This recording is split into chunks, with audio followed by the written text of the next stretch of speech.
Hello everyone, आप सबका स्वागत है हमारे एपेक्स क्लासेस एडुटेक में। और आज हम पढ़ रहे हैं प्रत्यावर्ती धारा का लेक्चर नंबर 8। और लेक्चर नंबर 8 के अंदर हम बात करने वाले आज अनुनादी आवृत्ति के बारे में कि अनुनादी आवृत्ति क्या होती है। देखिए, इससे पिछले वाले जो वीडियो लेक्चर हैं उन वीडियो लेक्चर में हम चर्चा कर चुके हैं प्रेरकत्व के बारे में, संधारित्र के बारे में, प्रतिरोध के बारे में। और इन तीनों को एक साथ शामिल करके एक LCR नाम का एक परिपथ बनाया था। और इस परिपथ के बारे में हमने प्रतिरोध, प्रतिबाधा के बारे में बात की, उसके कलांतर के बारे में बात की। आज उसी के आगे की चर्चा की जाएगी इस वीडियो लेक्चर में। और इसमें हम पढ़ने वाले हैं कि अनुनादी आवृत्ति क्या होती है, अनुनादी अवस्था क्या होती है, और एक LCR सर्किट का बिहेवियर या उसका जो व्यवहार है वो अलग अलग आवृत्तियों के साथ में कैसे बदलता है, उसके बारे में आज हम चर्चा करेंगे। तो चलिए शुरुआत करते हैं। तो देखिए,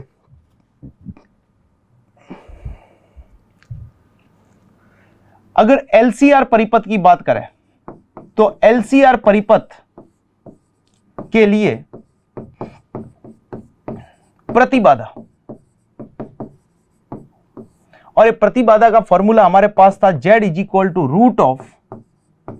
√√R² plus XL minus XC का स्क्वायर।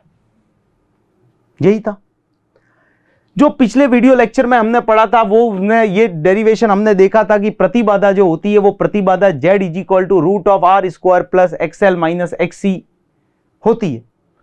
अब इसी के अंदर हम अगर बात करें तो इसमें दो ऐसे घटक जुड़े हुए, दो ऐसे अवयव जुड़े हुए जो आवृत्ति के साथ परिवर्तित होते हैं। अब आप कहोगे कौन से दो अवयव है, तो ध्यान दीजिए, यहां पे एक तो होता है प्रेरकत्व। यह प्रेरणीय प्रतिघात है जिसको प्रेरकत्व के लिए बताया जाता है। और ये C किसको शो करता है, तो यह करता है धारिता को, संधारित्र के लिए प्रदर्शित किया जाता है। तो जरा ध्यान दीजिए, अगर XL की आप बात करोगे तो XL इज इक्वल टू आपके पास में होता है omega multiply with L। XL क्या होता है बच्चों, ओमेगा मल्टीप्लाई विद L होता है। और ओमेगा को आप लिख सकते हो 2πf। तो ये बेसिकली लिखा गया omega XL is equal to 2πfL। जरा ध्यान से देखिए, अगर मैं आवृत्ति बदलूं, प्रत्यावर्ती धारा का जो स्रोत है उससे आवृत्ति चेंज की जाए, तो अगर आवृत्ति बदलूं तो XL का मान परिवर्तित होगा, बदलेगा। क्योंकि यहां पे ध्यान से देखा जाए तो XL समानुपाती F आ रहा है। डेरिवेशन से ये अच्छे से समझ में आ रहा है, XL जो है वो F के समानुपाती आ रहा है। मतलब जैसे जैसे आवृत्ति आपकी बढ़ेगी वैसे वैसे XL का मान भी क्या होगा, बढ़ेगा। मतलब आवृत्ति पे डिपेंड कर रहा है। ठीक उसी तरीके से अगर XC को अगर बड़े ध्यान से देखो तो XC भी हमने पढ़ा है कि XC इज इक्वल टू होता है 1/ωc। और ओमेगा को आप क्या लिख सकते हो, तो ओमेगा को लिख सकते हैं 2πfc। क्या लिखा जा सकता है, 2πfc लिखा जा सकता है। जरा ध्यान से देखिए, F क्या है, F आवृत्ति है। तो अगर इसके लिए मैं फॉर्मूला लिखूं तो यहां से मेरे को समझ में आ रहा है कि XC जो है वो व्युत्क्रमानुपाती F है। XC क्या है, व्युत्क्रमानुपाती F है। मतलब आवृत्ति बढ़ेगी तो XC का मान घटेगा। ये दो बातें बता रहा है। लेकिन प्रतिरोध जो है वो आवृत्ति पे निर्भर नहीं करता। प्रतिरोध जो है वो उसका कोई लेना देना नहीं होता। आवृत्ति चाहे बड़ा हो, चाहे कम करो, चाहे कांस्टेंट रखो, जो प्रतिरोध है वो प्रतिरोध जो है वो फिक्स रहता है। लेकिन XL और XC दोनों आवृत्ति के साथ में क्या होते हैं, परिवर्तित होते हैं, बदलते रहते हैं। तो XL और XC जब आवृत्ति के साथ बदलते हैं तो उसके लिए हम XL और XC को इस रूप में निरूपित करेंगे। तो अगर ग्राफ की बात की जाए कि XL और XC का ग्राफ कैसे बनेगा, तो यहां पे मैं इसके दो भाग कर रहा हूं। एक तरफ मैं XL की बात करता हूं तो XL जो है वो समानुपाती F है, और दूसरी तरफ बात की जाए तो XC व्युत्क्रमानुपाती F है। यही है। तो अगर F और L के बीच में अगर ग्राफ प्लॉट किया जाए तो ये ग्राफ कुछ ऐसे मिलेगा। इधर मान लीजिए आपने ले ली आवृत्ति और इधर ले लिया XL। तो जरा ध्यान से देखिए, डेरिवेशन आपको क्या बता रहा है, ये बता रहा है आपको कि आवृत्ति बढ़ेगी तो XL का मान बढ़ेगा। तो आवृत्ति इधर बढ़ रही है तो XL का मान बढ़ेगा। ग्राफ कैसा जाएगा, सरल रेखीय जाएगा। मतलब ये XL समानुपाती F आएगा। क्लियर है बात। उधर की ओर जरा ध्यान दीजिए, अगर इस वाले डेरिवेशन में देखा जाए तो ये F और XC के बीच में अगर ग्राफ लिखा जाए तो ये XC है और ये F है। अगर f का मान बढ़ाया जाए, f अगर बढ़ेगा तो xc का मान घटेगा, लेकिन f की वैल्यू अगर 0 है, इसकी जरा वैल्यू 0 करो तो 1/0 अनंत आएगा, मतलब एक ग्राफ इधर टच नहीं करेगा। ये ध्यान रखना, ये जो ग्राफ है वो अनंत से आता है, तो अनंत से आने का मतलब बिना टच किए इसको ऐसे लेके आओगे, न इधर टच करना है न इधर टच करना है। अगर इधर टच कर लिया तो आपने उसकी फिक्स मान बता दिया, जबकि हमको पता है कि जब f का मान 0 होगा, ये f जो है उसकी वैल्यू 0 है, तो उस केस में xc की वैल्यू क्या आएगी, अनंत आएगी। तो ग्राफ न इधर टच होगा न उधर टच होगा, ये ग्राफ कुछ इस तरीके से शो किया जाएगा। तो यहां से पता चल रहा है कि xc जो है वो f के व्युत्क्रमानुपाती है। तो ये दो ग्राफ अपने को बता रहे हैं कि आवृत्ति जब बदलेगी, आवृत्ति जब परिवर्तित होगी प्रत्यावर्ती धारा स्रोत की, तो उस केस में XL और XC दोनों के मान ही परिवर्तित होंगे, दोनों के मान जो है वो अलग अलग रूप में अपने को प्राप्त होंगे। तो अगर इन दोनों ग्राफ को एक साथ शामिल करके बनाया जाए, तो एक साथ शामिल करेंगे तो देखते हैं कैसे बनेगा, और उसी से अपने को वो बात समझ में आती है। तो इधर की ओर मैं आवृत्ति को तो एक तरफ ही ले रहा हूं, और इधर की ओर XL व XC दोनों के ग्राफ एक साथ देख रहा हूं। समझना बात को, बहुत ही इंपॉर्टेंट बात यहां पे आ रही है सामने। अगर मैं XL की बात करूं तो XL हमको पता है कैसे जाता है, बिल्कुल सीधा जाता है आवृत्ति के साथ। XL समानुपाती F होता है, अभी अभी पढ़ा। और XC की बात करूं तो XC बेसिकली कैसे आएगा, इस तरीके से आएगा। ये XC व्युत्क्रमानुपाती F होता है। जरा ध्यान से देखा जाए इस ग्राफ को, तो ये ग्राफ एक बिंदु पे कट हो रहा है। अगर इस कटिंग वाले पॉइंट की मैं बात करूं तो ये जो कटिंग वाला पॉइंट है,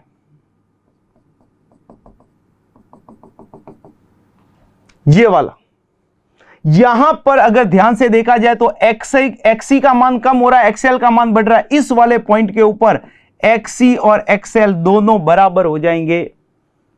XL और XC दोनों क्या हो जाएंगे, बराबर हो जाएंगे। और वो आवृत्ति जिसके ऊपर XL और XC के मान बराबर हो जाते हैं उसी को कहते हैं अनुनादी आवृत्ति। बहुत ही इंपॉर्टेंट पॉइंट है, क्वेश्चन पूछा जाता है अनुनादी आवृत्ति किस कंडीशन में होती है, वो उसका प्रतिबंध क्या होता है। तो अनुनादी आवृत्ति इसको बोलते हैं रेजोनेंस फ्रीक्वेंसी FR। ये जो रेजोनेंस फ्रीक्वेंसी होती है, इस रेजोनेंस फ्रीक्वेंसी के लिए कंडीशन क्या होती है बच्चों, XC और XL दोनों क्या होते हैं, बराबर होते हैं। क्लियर है बात। तो यहां पे ये जो कंडीशन है इसको बोलते हैं अनुनादी अवस्था। अनुनादी परिपथ की व्याख्या के लिए इसको पढ़ा जाता है। तो अगर मैं इस वाले पूरे पॉइंट की बात करूं तो ये अनुनाद से पहले का वक्र है, इधर वाला जो है वो अनुनाद से पहले, और उधर वाला बेसिकली क्या है, अनुनाद के बाद वाला वक्र है। तो जरा अनुनाद से पहले देखिए, ये जो लाइन मैंने खींची है, ये लाइन बेसिकली किसको बता रही है, अनुनाद को बता रही है। ये तो हमारे पास अनुनाद है। इस अनुनाद से पहले वाली कंडीशन देखिए। तो अनुनाद से अगर पहले देखा जाए तो किसी भी आवृत्ति के लिए ले लो, मान लो यहां पे मैंने आवृत्ति ले ली, तो इस आवृत्ति के ऊपर XL का मान तो कम है, ये XL वाला ग्राफ है ना, लेकिन उसी के बीच में अगर XC को देखा जाए तो XC आ रहा है ज्यादा। मतलब अनुनाद से पहले आप हर किसी पॉइंट पे देखो, ये ब्लैक वाली लाइन जो है वो इस ब्लू वाली लाइन से ज्यादा वैल्यू वाली है। मतलब अनुनाद से पहले आपका जो सर्किट होता है, जो परिपथ होता है, उस परिपथ का व्यवहार कैसा होता है। तो अनुनादी परिपथ से, अनुनादी अवस्था से पहले अगर देखा जाए तो अनुनादी अवस्था से पहले आपका धारितीय प्रभुत्व होता है। प्रभुत्व का मतलब समझ में आ रहा है, प्रभुत्व का मतलब बेसिकली क्या हो गया, प्रभाव, कि उस समय प्रेरकत्व की तुलना में संधारित्र के ऊपर जो वोल्टेज का प्रभाव रहेगा वो प्रभाव क्या होगा, ज्यादा रहेगा।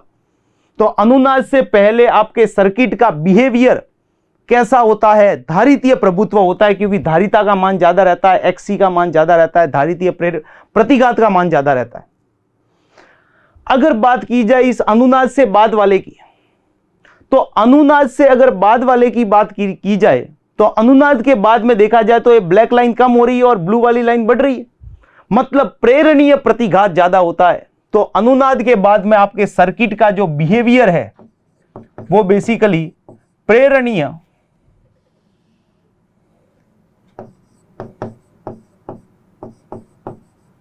प्रतिघात का होता है। धारितीय प्रभुत्व वाले केस के अंदर बेसिकली क्या हो रहा है, तो धारितीय प्रभुत्व वाले केस के अंदर XC जो है वो बड़ा है XL से, XC का मान बड़ा आ रहा है XL से, और इस वाले केस के अंदर क्या हो रहा है, XL बड़ा आ रहा है XC से। तो कहने का मतलब यह है कि एक जो आपका परिपथ होता है LCR परिपथ, उसके अंदर 3 तरीके के गुण प्रदर्शित होते हैं। अगर बात की जाए अनुनाद से पहले, तो अनुनाद से पहले C का मान बड़ा होता है L से, तो धारितीय प्रभुत्व ज्यादा होता है। अनुनाद के बाद की बात की जाए तो प्रेरणीय प्रभुत्व ज्यादा होता है। और अगर अनुनाद की बात करूं तो अनुनाद के ऊपर तो XL और XC बराबर हो गए। तो जरा ध्यान दीजिए, हमारे पास Z का फॉर्मूला क्या होता है, तो Z हमारे पास होता है √R² plus XL minus XC का स्क्वायर, यही है। अब जरा ध्यान दीजिए, ये अनुनाद वाली लाइन है, जो मैंने यहां पे ये लाइन शो की है वो बेसिकली किसकी है, अनुनाद की है। तो अनुनादी अवस्था में XL और XC तो आपस में क्या हो गए, बराबर हो गए। तो XL और XC बराबर कर दोगे तो जरा ध्यान दो, नॉर्मल सी मैथमेटिक्स है, XL और XC जब आपस में बराबर हो गए तो ये तो पूरी टर्म 0 होगी ना। ये जो पूरी टर्म है वो बेसिकली कितनी होगी, 0 में चली गई, ये तो पूरी टर्म 0 हो गई। तो ये पूरी टर्म जब XL और XC बराबर हो जाएगा, ये पूरी टर्म 0 होगी, तो Z की वैल्यू किसके बराबर आ गई, R के बराबर आ गई। मतलब उस केस के अंदर जब अनुनाद के अंदर, अनुनादी अवस्था में, अनुनादी अवस्था की अगर बात की जाए तो अनुनादी अवस्था के अंदर आपके Z की वैल्यू किसके बराबर आ जाएगी, R के बराबर आ जाएगी। मतलब आपका ये परिपथ जो LCR परिपथ जब अपन पढ़ते हैं, L और C और R, इन तीनों को श्रेणी क्रम में जोड़ा जाता है और प्रत्यावर्ती धारा स्रोत के साथ लगाते हैं और आवृत्ति बार बार चेंज करते रहते हैं प्रत्यावर्ती धारा स्रोत की। तो अनुनादी अवस्था में जब XL और XC दोनों आपस में बराबर होते हैं तो उस केस के अंदर आपका जो परिपथ है उसका व्यवहार कैसा होता है, शुद्ध प्रतिरोध की तरह व्यवहार करता है। ये शुद्ध प्रतिरोध की तरह व्यवहार करेगा आपका परिपथ, मतलब है ये LCR। लेकिन जब अनुनादी अवस्था आएगी तो अनुनादी अवस्था में आपका ये जो परिपथ है LCR वाला, श्रेणी क्रम LCR परिपथ, ये किसकी तरह बिहेव करेगा, शुद्ध प्रतिरोध की तरह व्यवहार करेगा। तो इन्हीं तीनों पॉइंट को हम लाइन वाइज लिखेंगे और बहुत ही इंपॉर्टेंट पॉइंट है। तो आपको एक क्या बात समझ में आ रही है, अनुनाद से पहले धारितीय प्रभुत्व, अनुनाद के बाद में प्रेरणीय प्रभुत्व और अनुनाद पर प्रतिरोध का प्रभुत्व होगा, मतलब शुद्ध प्रतिरोध की तरह व्यवहार करेगा। तो चलिए इसी बात को हम यहां पे लिखते हैं, क्योंकि लिखेंगे पॉइंट वाइज, जब इनको याद रखेंगे तभी हम बोर्ड में अच्छे मार्क्स ले सकते हैं। तो देखिए, अगर इन तीनों पॉइंट को लिखा जाए तो पहला पॉइंट, अनुनाद, अनुनादी अवस्था से पूर्व LCR परिपथ में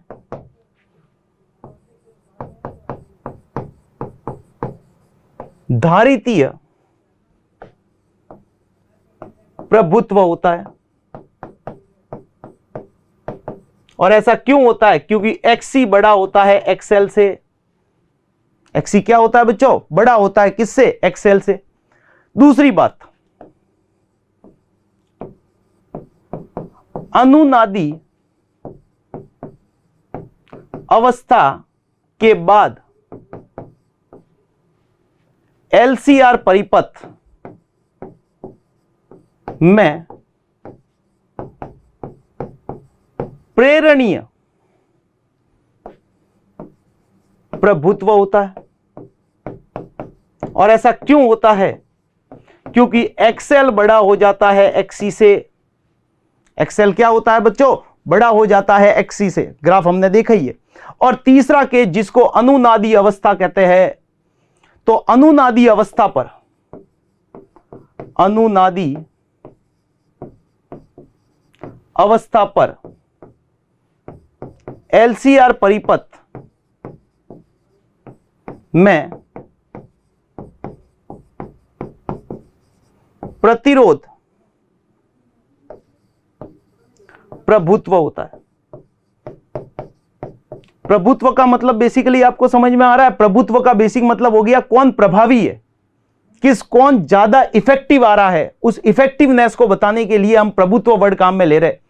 और इस वाले केस में शुद्ध प्रतिरोध के लिए एक्सएल किसके बराबर हो जाएगा बच्चों, एक्ससी के बराबर हो जाएगा। और ये तीनों पॉइंट आपको बहुत ही अच्छे से याद रखने हैं, ये क्वेश्चन पूछा भी जाता है। क्वेश्चन किस तरीके से पूछेगा कि अनुनाद से पहले की अवस्था में आपके प्रतिरोध का व्यवहार कैसा होता है, आपके एलसीआर परिपथ का व्यवहार कैसा होता है, अनुनाद के बाद में एलसीआर परिपथ का व्यवहार। देखो परिपथ तो एल, सी और आर तीनों अवयव जुड़े हुए, लेकिन खेल किसका आ रहा है, खेल आ रहा है आवृत्ति का। आवृत्ति अगर आप बदलते जाओगे तो आपके सर्किट का जो बिहेवियर है, जो व्यवहार है, कभी वो प्रेरकत्व की भांति काम कर रहा है, कभी संधारित्र की भांति काम कर रहा है, कभी वो प्रतिरोध की भांति काम कर रहा है। तो ये तीनों जो अवयव है वो लगे हुए तो जरूर होंगे, लेकिन डोमिनेंट कौन होगा, उभर के कौन सामने आएगा, वो डिपेंड करेगा कि आपने उसको अनुनाद से पहले रखा है परिपथ को, अनुनाद के बाद में रखा है, या अनुनाद पर रखा है। क्लियर हो रही है बच्चों बात? तो ये बेसिकली अपन इन तीनों के बारे में पढ़ते हैं कि एलसीआर परिपथ को श्रेणी क्रम में जोड़ते हैं तो इन तीनों अवयव के अंदर जो व्यवहार होता है वो बेसिकली आपका अलग अलग होता है। क्लियर बात? तो अब बात करते हैं कि अनुनादी आवृत्ति क्या होती है। यह क्वेश्चन पूछा जाता है कि अनुनादी आवृत्ति किसे कहते हैं और इसका सूत्र प्राप्त करो। तो देखिए अनुनादी आवृत्ति के बारे में समझते हैं। तो अगला पॉइंट आता है अनुनादी आवृत्ति,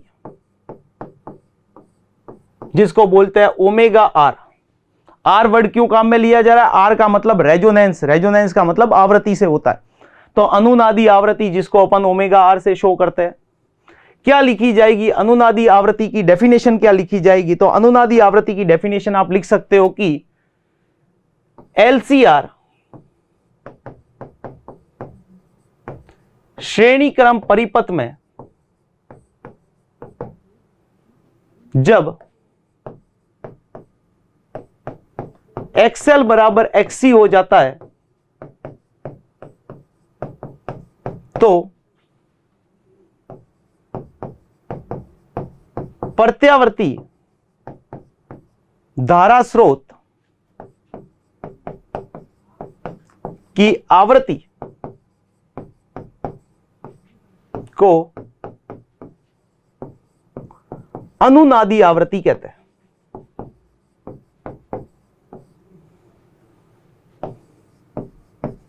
ठीक है बच्चों? तो बेसिकली अनुनादी आवृत्ति अगर आपको पूछा जाए कि अनुनादी आवृत्ति किसे बोला जाएगा, तो अनुनादी आवृत्ति के बारे में क्या बात बोलोगे कि अनुनादी आवृत्ति होती एलसीआर परिपथ की है। और एलसीआर परिपथ में भी कब? जब एक्सएल का मान एक्ससी के बराबर हो जाए, क्योंकि ये दोनों अवयव, एक तो आपका प्रेरकत्व ऐसे, ये प्रेरकत्व एल और एक संधारित्र सी, ये दोनों ही आवृत्ति पे डिपेंड करता है। अगर यहां पे आपने जो प्रत्यावर्ती धारा स्रोत लगा रखा है, अगर इस प्रत्यावर्ती धारा स्रोत की आवृत्ति कम ज्यादा की जाए तो इन दोनों के अक्रॉस जो वोल्टेज है वो वोल्टेज भी परिवर्तित होता जाएगा, और इनका वोल्टेज परिवर्तित हो गए एक ऐसी आवृत्ति आपने सेट कर दी कि उस वोल्टेज, उस आवृत्ति के ऊपर एल और सी दोनों के वोल्टेज भी बराबर हो गए। तो वोल्टेज बराबर हो गए तो अपने आप ही एक्सएल और एक्ससी दोनों क्या हो जाएंगे? बराबर, क्योंकि वोल्टेज वी एल बराबर क्या होता है? आई इंटू एक्सएल, और वीसी इक्वल टू क्या होता है? आई इंटू एक्ससी। धारा तो दोनों में सेम जा रही है, धारा से तो कुछ आइडेंटिफाई होगा नहीं ये दोनों, क्योंकि इसमें जो धारा जा रही है वही धारा इसमें जा रही है। लेकिन बात किसकी आ रही है? बात आ रही है वोल्टेज की। अगर ये दोनों वोल्टेज बराबर हो गए तो जरा ध्यान दीजिए, जब वोल्टेज बराबर हो गए तो एक्सएल और एक्ससी दोनों आपस में क्या हो जाएंगे? बराबर हो जाएंगे, क्योंकि धारा तो दोनों में सेम है। तो कहने का मतलब यह है कि आवृत्ति, अनुनादी आवृत्ति वो आवृत्ति है जिसके ऊपर एलसीआर परिपथ, उसका बिहेवियर कैसा हो जाता है? एक प्रतिरोध के जैसा बिहेवियर हो जाता है, वो एक प्रतिरोध की तरह व्यवहार करता है। आपका परिपथ किसकी तरह व्यवहार करता है? प्रतिरोध की तरह व्यवहार करता है। तो वो प्रतिरोध की तरह ही व्यवहार करने के बारे में अपन बात कर रहे हैं। तो अनुनादी आवृत्ति ओमेगा आर। अब इसकी कैलकुलेशन कैसे की जाएगी? तो बड़ा आसान सा है कैलकुलेशन करना। तो यहां लिखा जाएगा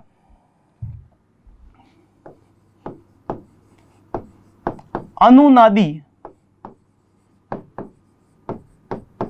आवृत्ति पर,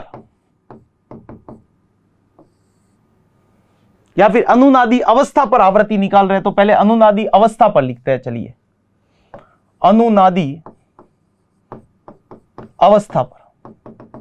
अनुनादी अवस्था किसको बोला गया है? तो अनुनादी अवस्था के बारे में हमने लिखा है कि एक्सएल और एक्ससी आपस में क्या हो जाए? बराबर हो जाए।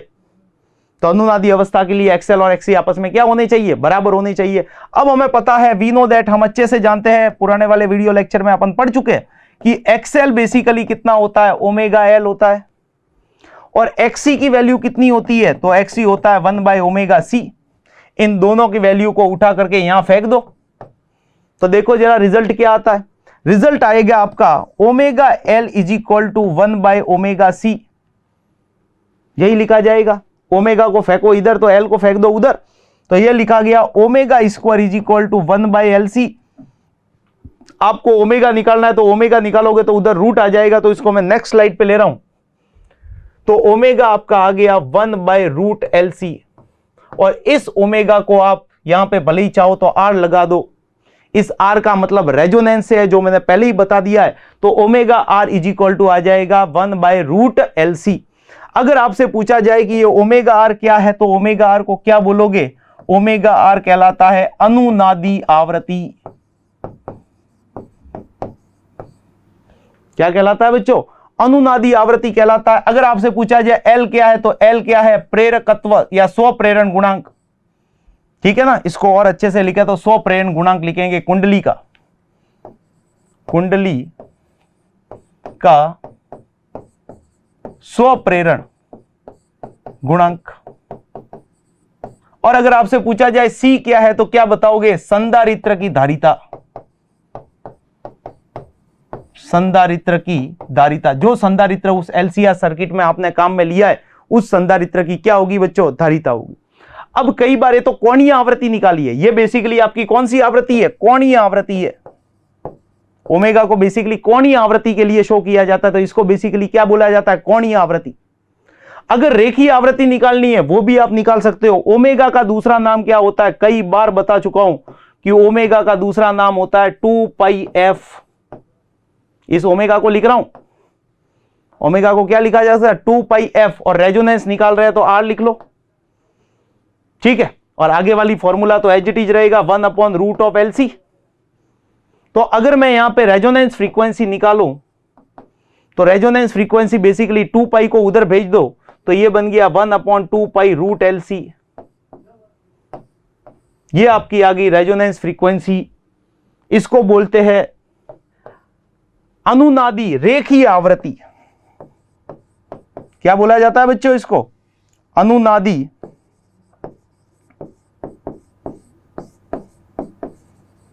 रेखीय आवृत्ति। ये बेसिकली आपकी रेखीय आवृत्ति कहलाती है। तो आई होप आप लोगों को ये बात समझ में आई होगी कि एक जो एलसीआर परिपथ होता है, उस एलसीआर परिपथ के अंदर तीनों अवयव जुड़े होने के बावजूद भी हम उसको अपने हिसाब से चेंज कर सकते हैं। अगर अनुनाद से पहले रखोगे तो संधारित्र का व्यवहार ज्यादा हो जाएगा, अनुनाद पे रखोगे तो वो प्रतिरोध की तरह व्यवहार करेगा, और अनुनाद के बाद में रखोगे तो वो प्रेरकत्व की तरह व्यवहार करेगा। मतलब एक ही उपकरण है, आवृत्ति बदलने के साथ साथ उसका व्यवहार बदलता जाता है। और अनुनादी आवृत्ति तो जरूर ध्यान रखना, यह क्वेश्चन कई बार पूछा जाता है कि अनुनादी आवृत्ति का क्या डेरिवेशन होता है और किसे कहते हैं। तो अनुनादी आवृत्ति वो आवृत्ति होती है जिसके ऊपर प्रेरणीय प्रतिघात और धारितीय प्रतिघात दोनों की वैल्यू आपस में बराबर हो जाती है, उसे बोलते हैं अनुनादी आवृत्ति। और ये अवस्था क्या कहलाती है, अनुनादी अवस्था कहलाती है। क्लियर है बच्चों ये बात। तो आई होप आप लोगों को ये बात समझ में आई होगी। अब देखिए इसके ऊपर बेस अगर क्वेश्चन देखा जाए कि किस तरीके से इसका क्वेश्चन लिया जाएगा, तो जरा ध्यान दीजिए। जैसे तो देखिए नया अपन एक एग्जांपल सॉल्व करते हैं, एग्जांपल से अपन इसको समझते हैं कि कोणीय आवृत्ति जो है वो कैसे अपने को फाइंड करवाई जाती है। तो कोणीय आवृत्ति के लिए मान लीजिए आपको एक परिपथ दे दिया गया, आर दे दिया, मान लीजिए आपको 50 ओम, प्रेरकत्व आपको गिवन है, प्रेरकत्व आपको दे दिया 200 मिली हेनरी, और संधारित्र दे दिया जिसकी धारिता आपको दे दी गई 10 माइक्रोफैरड, और इसको आपने जोड़ दिया प्रत्यावर्ती धारा स्रोत के साथ। प्रत्यावर्ती धारा का जो वोल्टेज है वो 220 वोल्ट है, और आपको बोल दिया गया किस आवृत्ति पर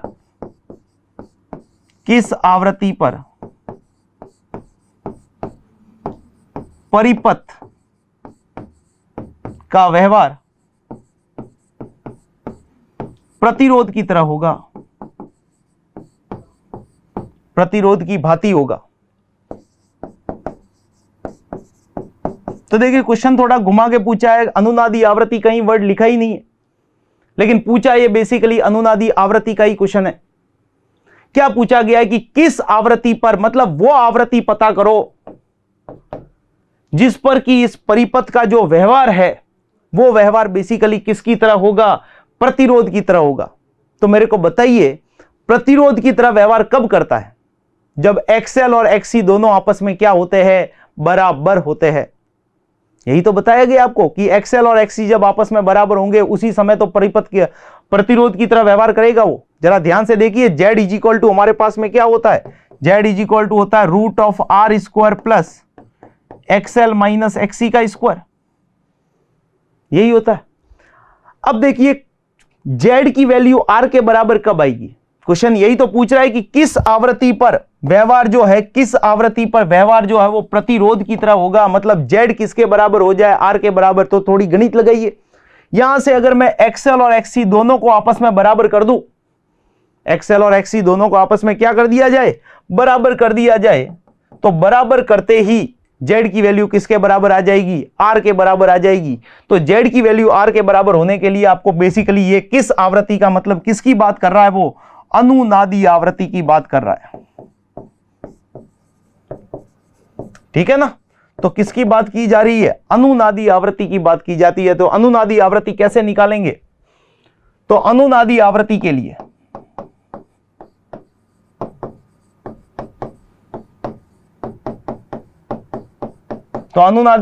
लिए क्या लिखा जाएगा, XL किसके बराबर होगा, XC के बराबर होगा, और XL XC के बराबर होगा तो हम इसको लिख सकते हैं कि ओमेगा L बराबर ओमेगा C, सॉरी 1/ωc। तो ये बेसिकली हो गया omega square is equal to 1/LC, तो omega is equal to 1/√LC, जो हमने पहले भी फॉर्मूला डेराइव किया ही था। अब इसके अंदर जरा ध्यान से देखिए, ये L और C की वैल्यू, और L और C की वैल्यू आपको न्यूमेरिकल में गिवन है। L की वैल्यू है 200 मिली हेनरी और C की वैल्यू है 10 माइक्रोफैरड। तो प्रश्नानुसार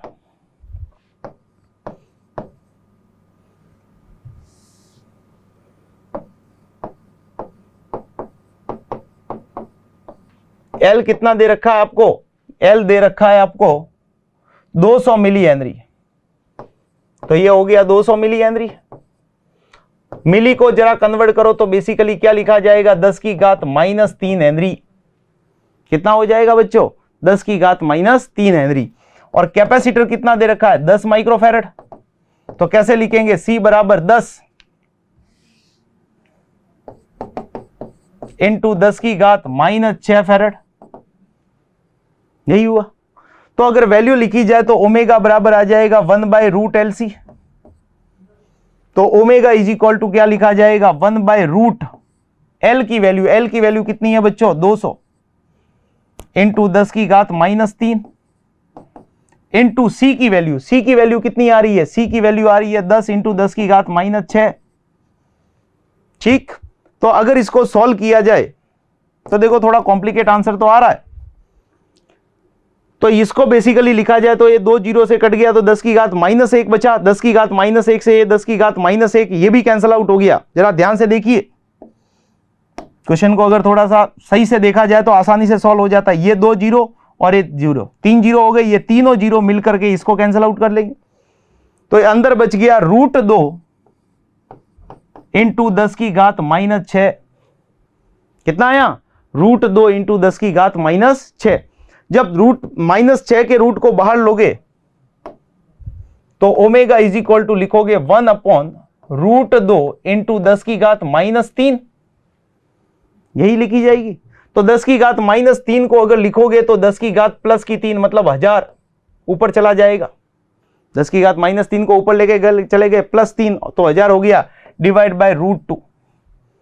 और डिवाइड बाय √2 तो आपको पता होना चाहिए कि 1/√2 की वैल्यू फिक्स होती है 0.707। कुछ चीजें अगर डायरेक्ट याद कर ली जाए तो न्यूमेरिकल करने में आसानी होती है। तो एक वैल्यू याद कर लो, 1/√2 की वैल्यू कितनी होती है, 0.707।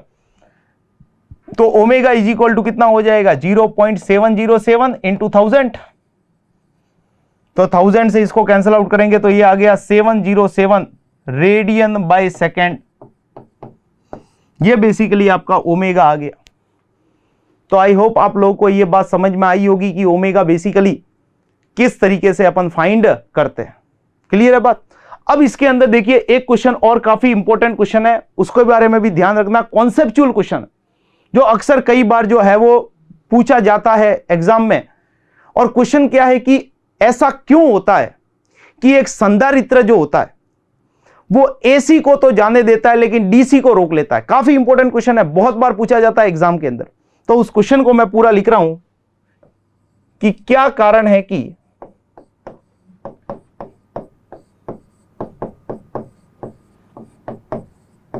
एक संधारित्र एसी को जाने देता है, मतलब पास करता है, कहने का मतलब है जाने देने का मतलब, जबकि डीसी को रोक देता है, या जाने देते की जगह गुजरने देता है।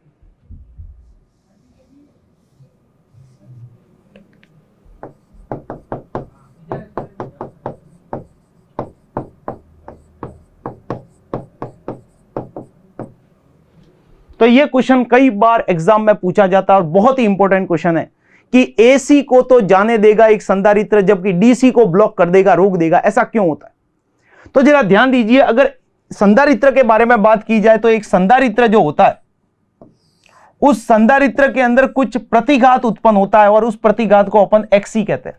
और इस एक्सी के अगर मैथमेटिकल डेरिवेशन की बात की जाए तो इसकी गणितीय व्युत्पत्ति of XC is equal to होता है 1 बाय ओमेगा सी।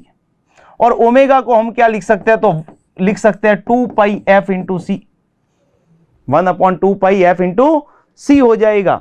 अब जरा ध्यान दीजिए, सबसे पहले मैं बात करूं केस 1 डीसी के लिए, क्योंकि डीसी को तो रोक रहा है, डीसी को जाने नहीं दे रहा है। ऐसा क्यों कर रहा है, डीसी क्यों नहीं गुजर पाती। तो जरा ध्यान दीजिए कि जो डीसी होती है, जो प्रत्यावर्ती धारा के ऑपोजिट, जो हम दिष्ट धारा पढ़ते हैं 5वें चैप्टर में विद्युत धारा से, जिसमें बैटरी जोड़ के पढ़ते हैं, तो जो दिष्ट धारा होती है उस दिष्ट धारा की आवृत्ति कितनी बताई जाती है, तो आवृत्ति 0 होती है। यह क्वेश्चन भी याद रखिएगा कि एक दिष्ट धारा की आवृत्ति कितनी होती है, 0 होती है। तो दिष्ट धारा की आवृत्ति कितनी है बच्चों, 0 है। जरा दिष्ट धारा की आवृत्ति 0 रखिए इस फॉर्मूले में। तो इसको जब 0 रखोगे तो एक्सी बराबर आएगा 1/0 और 1/0 की वैल्यू आ गई अनंत।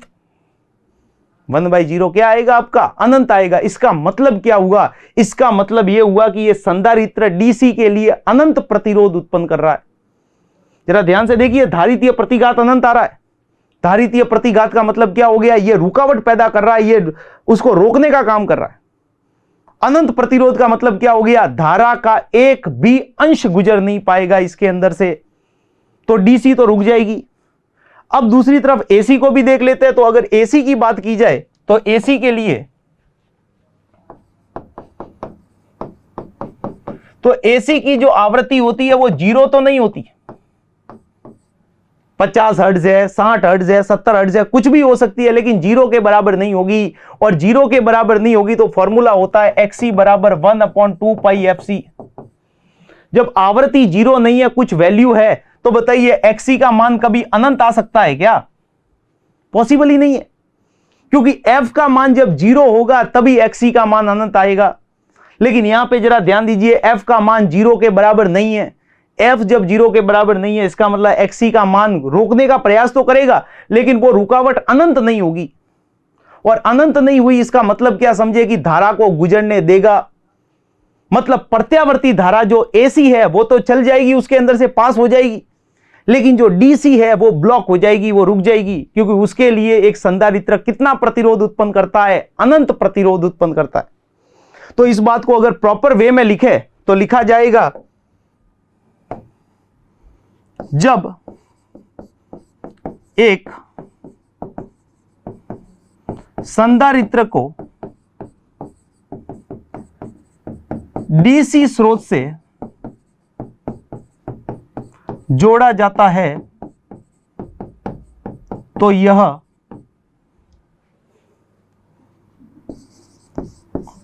अनंत प्रतिघात, ब्रैकेट में लिख सकते हैं अपन xc बराबर अनंत,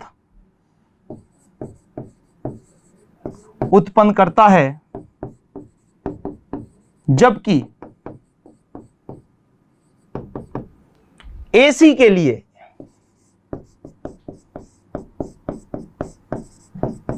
इसका मान अनंत नहीं होता,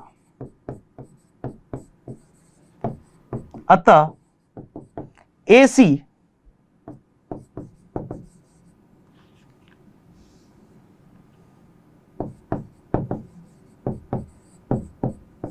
संधारित्र से गुजर जाती है, जबकि DC ब्लॉक हो जाती है। तो DC तो बेसिकली क्या हो जाएगी, आपकी ब्लॉक हो जाएगी, DC को तो जाने नहीं देगा, लेकिन जो AC है वो AC उसके अंदर से गुजर जाएगी, क्योंकि AC के लिए जो प्रतिरोध है, जो प्रतिघात है, वो अनंत नहीं होता, और अनंत नहीं होता मतलब धारा के कुछ हिस्से को जाने देगा, जबकि प्रत्यावर्ती अदिष्ट धारा जो है उसके एक भी अंश को जाने नहीं देगा। समझ में आ रही है बात? तो आई होप आप लोगों को ये सारी बातें समझ में आई होगी। आज हमने अनुनादी आवृत्ति के बारे में इस वीडियो लेक्चर में बात की। अनुनादी आवृत्ति क्या होती है, अनुनादी आवृत्ति के पहले सर्किट कैसा होता है, बाद में सर्किट कैसा होता है, अनुनादी आवृत्ति पे कैसा होता है, उसके ऊपर बेस न्यूमेरिकल देखा। और साथ ही आज हमने जाना इस वीडियो लेक्चर में कि एक संधारित्र जो है वो AC को पास क्यों करता है और DC को ब्लॉक क्यों करता है। तो आई होप आपको ये वीडियो बहुत अच्छे से समझ में आया होगा।